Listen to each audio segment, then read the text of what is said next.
Did the U.S. meet our expectations in the World Cup? Are the Texas Rangers serious contenders?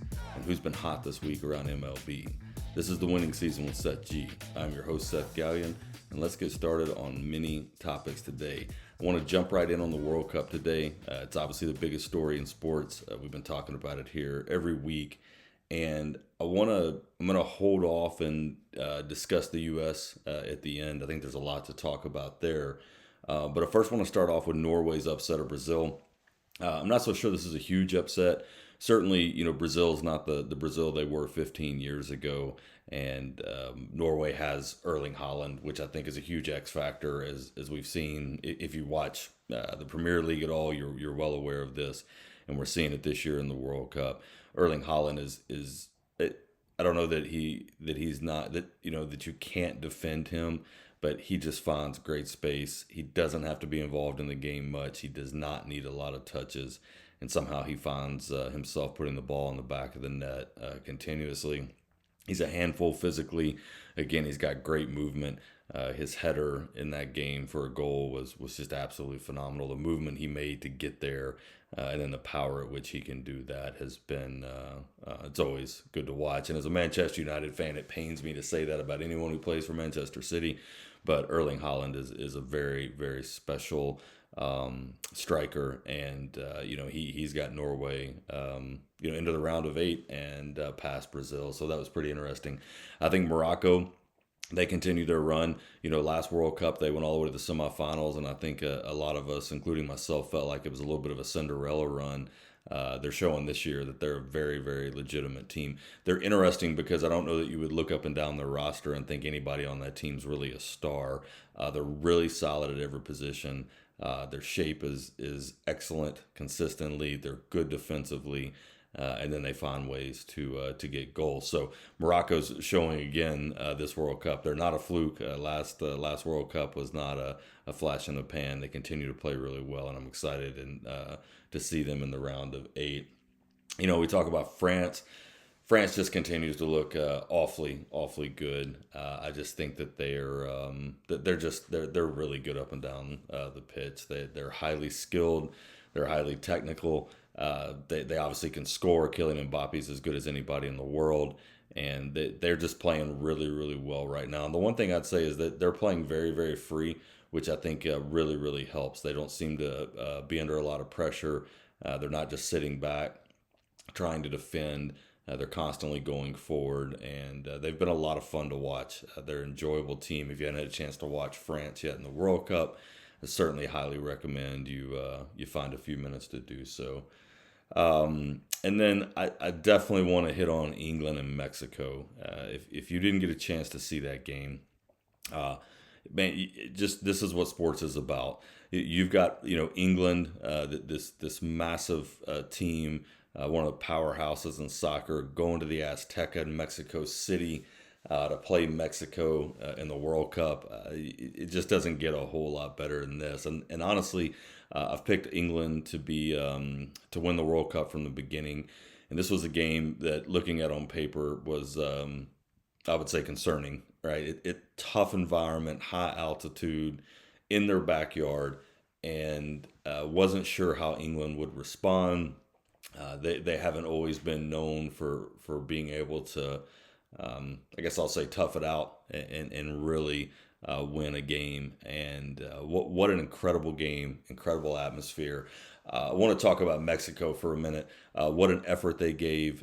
They certainly can be proud of themselves. Their entire country can be proud of them. They fought that entire game, and I mean, they gave England everything they had, which turned into a very, very entertaining game, a close game, and England was able to pull out in the end. But I will say, Jude Bellingham has been one of a player I've really enjoyed watching the last few years, and he was absolutely incredible. He's as good as anybody in the world. His movement is incredible. He's physical. He's got size. He can control the midfield. He can score. He just does so many things well.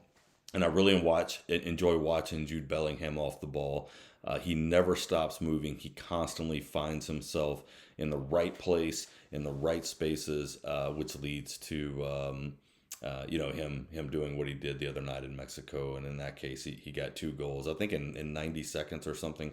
They were back to back. But if you haven't had a chance to watch Jude Bellingham play soccer, I would just encourage you to watch England, because he is so much fun to watch. And ironically enough, Harry Kane happens to be incredibly enjoyable to watch as well. One of the best strikers in the world. He just scores goals, period. And those two are, and again, that team's fairly loaded. I could spend the next few minutes going through several players, but really impressed by Jude Bellingham, and really impressed by England's grit in that game to grind that game out, and they move on. But definitely Mexico, great atmosphere from the fans, great fight from their team, and really, really enjoyable game to watch. So before we talk for a second about the round of 8, let's talk about the U.S. and Belgium. So all of those things I just said about Mexico, essentially the U.S. team was the exact opposite of that. No heart, no fight, no drive. To call that performance anything but utterly embarrassing, it would not be true. I've never been so just maybe disgusted by watching a team play. They were absolutely horrible. You go to Seattle, you've got an incredible crowd, you've got incredible momentum, you've got the entire world watching against a beatable Belgium team. Okay, Belgium's good. They're not great, and I would hope that team could play 500 more games and never play anywhere as close to as poorly as they did in that game. Although I'm not 100% sure that's true. I could spend the rest of this podcast talking about how terrible they were. Everything. They were terrible defensively. They generated almost nothing offensively, and they couldn't complete. They couldn't even complete basic passes. Every first touch was heavy. It was incredible to watch. I would love to sit here and tell you that Belgium was just the better team. And by the way, Belgium is a better team. Don't mistake this. I don't know that Belgium really had to do anything. They just essentially had to wait there. They just had to stand there and wait for us to give them the ball, which, by the way, we did for 90 minutes over and over and over again. I've never seen anything like it. It was embarrassing. It was shameful. And, I just, the U.S., if you get into the rankings, the U.S. should get beaten around a 16. They're not one of the best 8 teams in the world. Nobody thinks they are. I certainly don't think they are. I certainly, would not tell you that I walked into this World Cup thinking we're going to at least get to the round of 8. That's not realistic. To lose the way you did, to what I would say is a decent Belgium team. Again, not great. They're a good European team.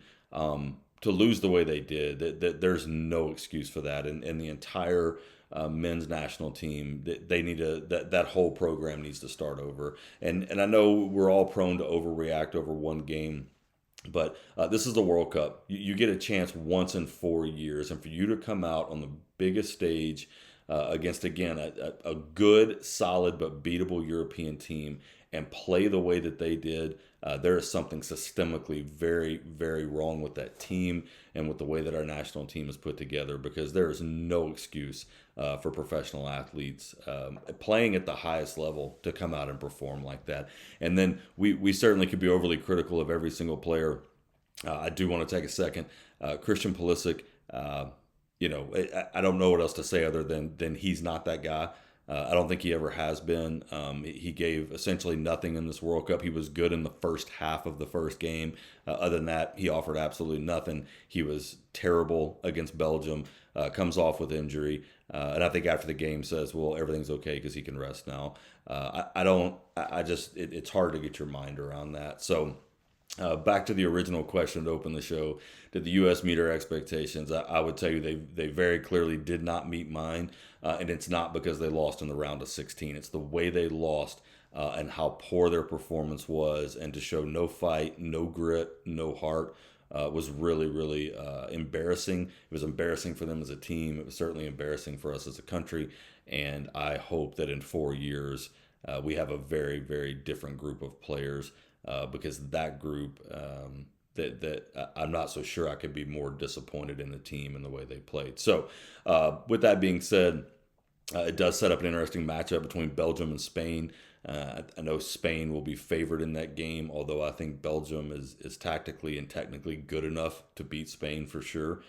So I'm really interested to see where that goes. And as we get in here to the round of 8, can't wait to see how the games progress. As obviously, like any other tournament style, the teams that are left are the best teams in the world, and the games are going to get highly engaging. Not that they haven't been already, but for those of you that may not watch a lot of soccer, the technical skill of these teams is pretty incredible. And then just to go back for a second to the U.S. team, one of the things that, if you watch the round of 8, the semifinals and the finals, one of the things that you will notice about these other teams is that soccer is to some degree a game of perfection. And what I mean by that is that because they don't score a lot, generally mistakes are what decide the game. And these teams and these players that play at the highest level, nobody's perfect, nobody's flawless, but they play at a level of close to perfection for 90 minutes. They don't turn the ball over. They don't put themselves in bad situations. They make the correct pass. They're patient. They just do a lot of things really well. And, again, back to the U.S., essentially the U.S. doesn't do any of those things well, which is why they can't compete at that level. But for the European teams especially, and obviously Argentina still in, if you watch them play, it's just really it's incredible to watch how good they are for that long. And again, nobody's perfect, but they certainly make very few mistakes. So I'm super excited about the last, starting with the round of 8, and can't wait to see where that takes us. But certainly to wrap that segment up, to me, I think if you look at this World Cup and say that the U.S. met your expectations, I think you probably didn't watch the game the other night. And, again, it's not the fact that they lost. How they lost is what... which is hopefully what keeps those guys up for a long time, because that's pretty inexcusable to show up on that stage and play that way. All right, so let's move on to the Texas Rangers. So very quietly over the last month, the Texas Rangers have been playing better. They've done it in kind of an interesting way, and I want to spend a few minutes kind of breaking that down. So let me start with the American League West. Essentially, that division this year, if you're at 500, you're probably in first place. Seattle, Texas, Oakland there for a little bit, just kind of hovering around, a game over 500, maybe 2 games over 500. Nobody in that division is really running away with it. And I think to start the season, we would have all said the Mariners were the team that we would expect to win that division pretty easily. And I certainly would tell you I didn't think that the Rangers would be much of a contender. Seattle got off to a bad start. They've been okay since, but they're certainly not running away with that division. And honestly, looking at that team, there's nothing that tells me they're going to, and depending on what happens maybe at the trade deadline. And so here come the Rangers. So over the last month, they go 18-12. They get themselves above 500. They actually took the lead for a few days in the division. And what's been interesting is that they've dealt with some injuries to some of their more key players. Corey Seager, Wyatt Langford, Nimmo, those guys have been out off and on. Yet all of a sudden they began to find ways to win. So begin to break that down. There's some interesting things I think that have come out of that. So one thing I'd tell you is they hit 268 as a team in the month of June, which good solid batting average from a team that we know is like on paper is offensively deficient, right? This team is really built on a really incredible pitching staff. So them hitting close to 270 as a team's a big step. Josh Young's a big part of that. Power numbers aren't great, but he hit 298 in the month. Has had a on base percentage of 368. So he's getting on base consistently, which has been really a theme when you look at the Rangers over the last month. Their starting rotation continues to be solid, obviously anchored by DeGrom and Eovaldi. They've gotten good starts from their other starters. And so, and I don't expect that to change, barring any injury. I think their starting pitching was always going to be the strength of this team. It has been. And, the reality is this team's not going to give up a lot of runs, which always gives you a chance to win. But I think the big question has always been, can this team score enough to win a lot of games. And I think for, maybe the first month or two of the season, the answer was no, not consistently. But over the last month, they've shown some consistency. They've been scoring runs in a lot of ways. And I would also say they've been manufacturing those runs. They're not hitting balls out of the ballpark. They're not hitting for a lot of power. And, I was thinking the other day, they actually remind me a little bit of Milwaukee. They kind of play that same way. They really grind you out from a pitching standpoint. And then, good at bats. They put guys on base, and they've been able to score some runs. Although, again, not with a lot of power, which has kind of been Milwaukee's formula here over the last few years. So all of that's really going well. Now, if you talk about some of the things that might be a little concerning, I think you got to start with their power is very, very inconsistent. Now, if you can get Langford and Seager and Nimmo back and you can get them right, you would expect that would solve that problem real quickly, actually. And then if the rest of the guys continue to play the way they have, you might find a team that's scoring a lot of runs here real soon. I know that's a big if, but that would be a big piece. And I also think when you think about the trade deadline, those three being healthy and performing at the levels they can could probably really swing what the Rangers decide to do at the trade deadline, which we'll get to in a little bit more in just a second. Bullpen overall has been good. Little volatility there. They've had a few late games that they let get away, but overall, the bullpen seems to be fairly consistent. And then the other thing I would say is that anytime you're a team that manufactures a lot of runs, you're going to go through some mini slumps where you're just not scoring much.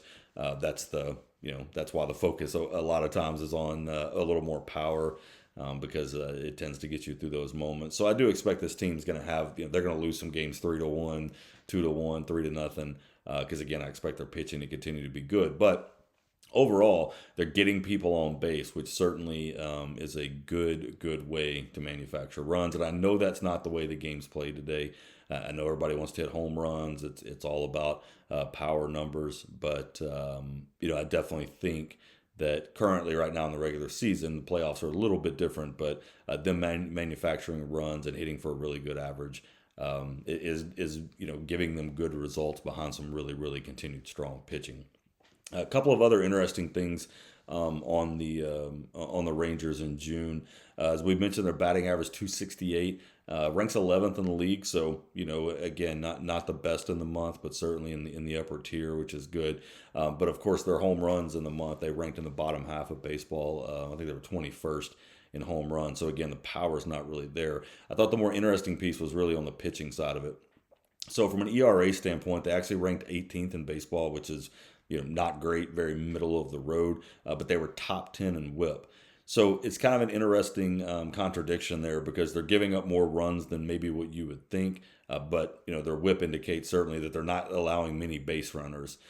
So over time, you would expect that to positively impact their ERA if they continue to have a low WHIP. Because it's tough to score runs when no one's on base. And so the staff has done a good job of not getting a lot of runners on base, maybe a slight improvement on making sure that when they do get on base, they don't score, which is why I think their ERA is a little bit higher. They've had a couple of outings where they've given up some big innings, which certainly impacts that. But overall, the pitching staff, I don't think is the concern. I don't really think the bullpen's a concern. Sure, everybody could always use another arm in the bullpen. That's true of every team in baseball. But I think their bullpen's good enough, and I think their starters are really toward the upper tier in baseball. So going to be watching the Rangers here over the next few weeks. I think a lot's going to be determined on what they do at the trade deadline. But it's good to see them playing better. And again, doing it in kind of a different way. When we think back to their World Series run, that team hit for a lot of power, and they scored a lot of runs, and they were a lot of fun to watch. But this team's changed since then. It's definitely become a very pitching-dominant team. And, pitching wins. We all know that. But I think the offense has always been the real concern. Even last year, obviously, their offense was not good.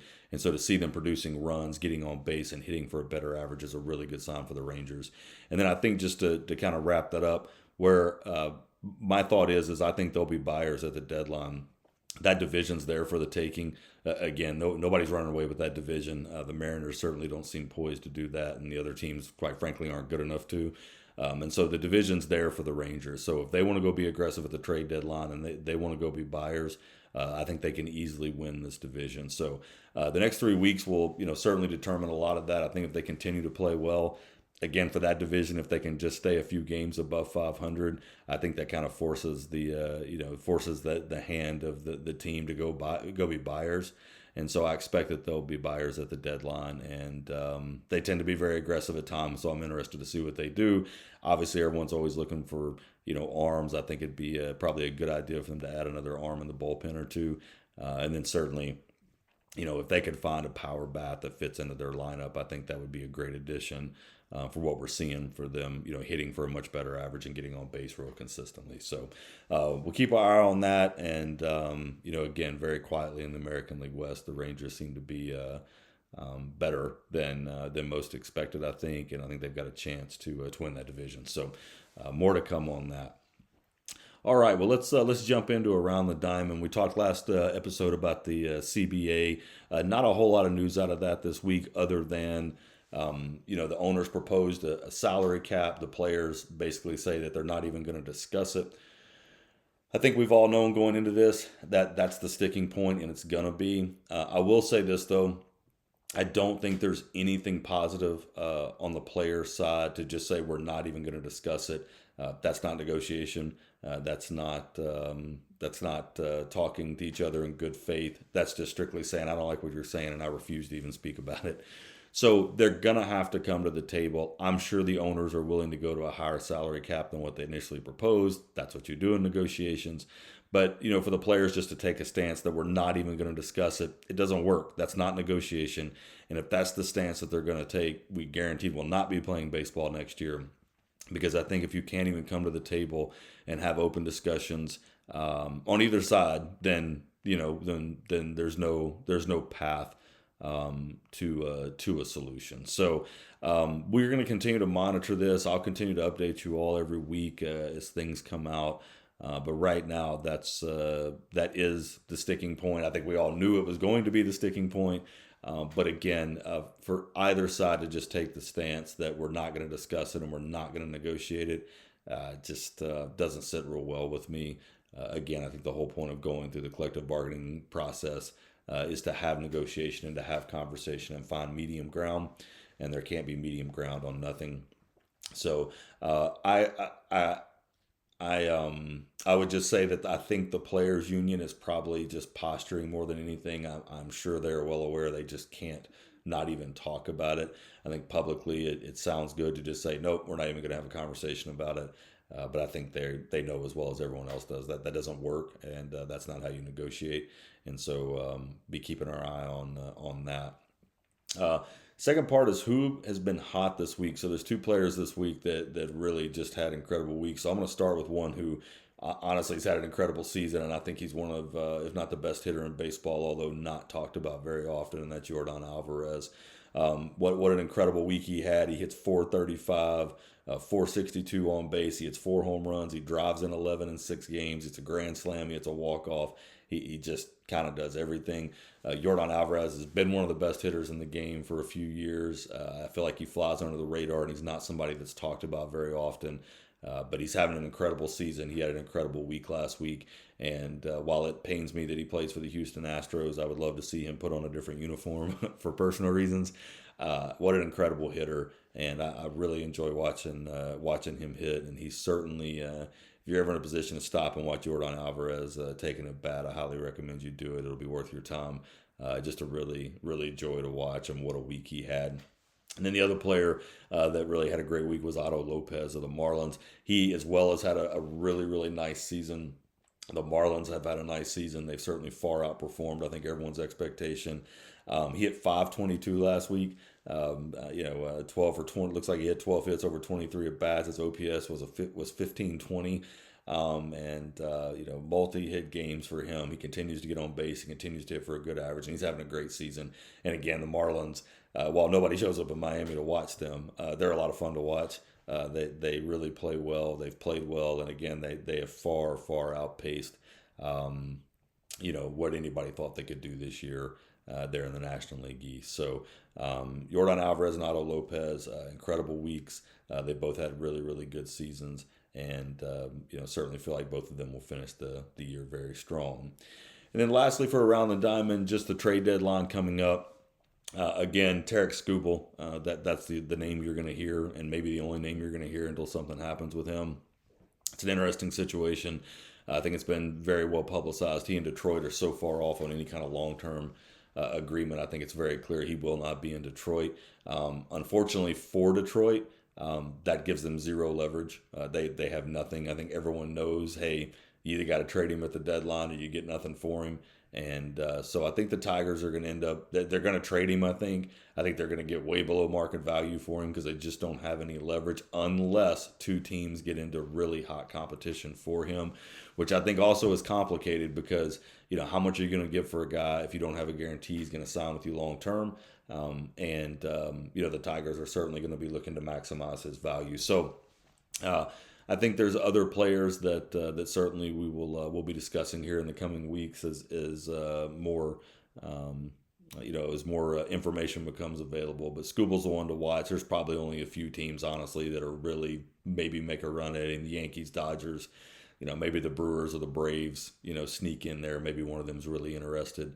But again, I think he is going to be the focus until until something happens with him. So more to come on the trade deadline, but I think there's players that are going to be available. I think there's teams that are going to, obviously be sellers, and there's going to be some obvious ones. I think a lot of people assume that the teams at the top of divisions and in the wild card race are going to be buyers. There's usually a few of those that don't buy. And I think all that'll come out here in the next few weeks. And I also think there's some teams that are on that, and there always are, right, that are right on the fence. Hey, on the next couple of weeks, if they play really well, maybe they become buyers. If they don't, maybe they become sellers. And so there's a lot of teams this year that are kind of sitting on that. They still got a chance. And will they be sellers or buyers? So we'll be talking about that a lot more here over the next few weeks. Is that as that really heats up and more and more people and more names are thrown out there. All right, and then new segment I wanted to do was really just a quick summary of this week in baseball historically. I think that's one thing that's great about the game of baseball is the history of it, and so I want to start every episode talking about what happened in the past and in this week, and I thought this one was really interesting. I came across this week in 2002, the MLB All-Star Game was at Miller Park in Milwaukee. A lot of us remember this, but this was the All-Star Game that ended in a tie, which because teams ran out of pitchers, which obviously caused a ton of backlash, a ton of controversy, and led to them changing the All-Star format at the time to whoever won the All-Star game got home field advantage in the playoffs. Personally, I always thought that was one of the dumbest things Major League Baseball ever did. But there was a lot of outrage about how that game ended, and because of that, they made that change. And so while that's been 24 years ago now, which is crazy to think about, that happened this week last year. So, and I guess I'll finish that off to just say it's one of the few times in sports where a single game changed the entire way that baseball thought about that game, which I thought was really interesting. And on that note, the All-Star Game is coming up. It's definitely the best All-Star Game in all of sports. I don't think it's even close.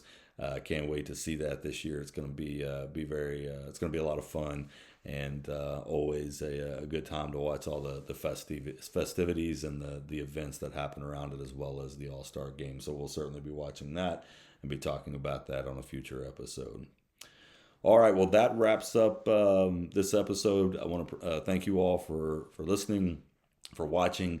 Please, YouTube, Apple Podcasts, Spotify, subscribe, tell your friends, please share, and I really appreciate you all listening. Next week, we'll certainly be talking about the World Cup. We'll delve into certainly another Major League team, and we'll take a trip around the diamond again and talk about what's going on in Major League Baseball.